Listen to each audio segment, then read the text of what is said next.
Today I wanted to look a lot at the concept of failure, and a lot of this is drawn from John C. Maxwell's book Failing Forward, which I'll link in the description below. The idea of failure has some very bad negative connotations. A lot of people think of failure as the opposite of success, or as a dead end to hopes or progress. John C. Maxwell argues that a much better perspective of failure is as a stepping stone to success. We need to eliminate the fear of failure as the first step to doing anything. A fear of failure often prevents us from even starting an activity. Think, for example, fear of rejection and being afraid to ask somebody out, or even the fear of rejection just talking to a stranger, or especially the fear of starting something like a business or learning something new. If you think from the beginning that you're probably going to fail and you're afraid of that failure, you're very unlikely to even initiate or try doing that thing. To avoid this mistake, just remember that failure is not an end in itself, but rather one of the steps on the way to success. It's important to just remember that failure is not the opposite of success, but it is part of it. Failure is unavoidable. No matter what you do, you're going to encounter failure, and that's okay. Failure is just part of the process. Entrepreneurs understand this and often attribute their success in part to being able to persevere despite failure. And the key to that perseverance is recognizing failure as a step on the way to success. Think of failure like testing ideas.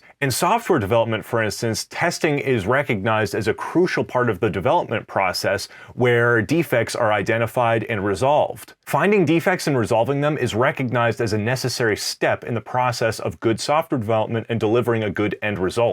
Failure also provides good data and insights for moving forward. A lot of what we learn from failures can be applied to improving that project or for other projects in the future. And in this way, failure creates knowledge. Failure highlights our gaps in knowledge or our shortcomings in our process, and it helps us to identify areas of improvement. In this way, it empowers us to do better next time, but remember that you only learn from failure when you take the time to assess that failure and understand what went wrong and how it could be fixed in the future. Maxwell draws a great example from the book Art and Fear by David Bales and Ted Orland. The book describes an art class that's divided into two groups. The first group is told that they are going to be graded on the quantity of artwork that they can produce within a given time. The second group is told that they're going to be graded on the quality of a single piece of artwork that they produce. At the end of the exercise, despite the focus on quantity, the quantity group actually ended up with a better quality product in the end. That's because the group that was focused on quantity had the opportunity to learn from failures along the way and apply the learning from that to a better end result later on.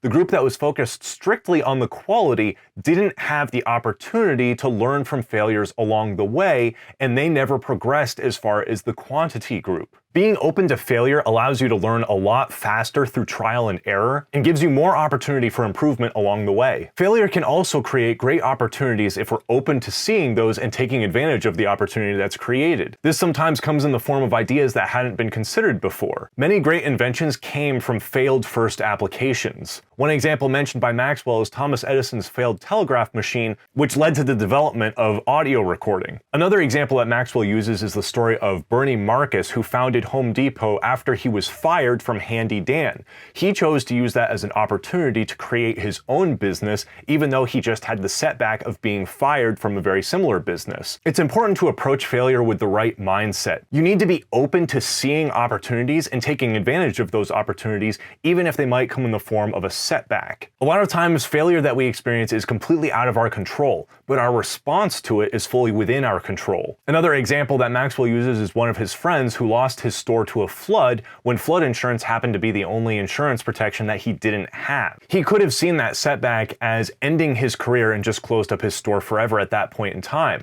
but instead he saw that as a setback that he chose to tackle by rebuilding his store and reopening within 21 days, saving the jobs of all of his employees and being able to continue his store. Just remember that your reaction to failure is within your control, and it's far more important than the setback of the perceived failure itself. I talk about this a little more in my happiness video, which is going to be linked above. It's important just to not be defined by failure or perceive yourself as a failure. Think of failure as something that happens to you and something that you have the ability to overcome as long as you have the right mindset and approach to it.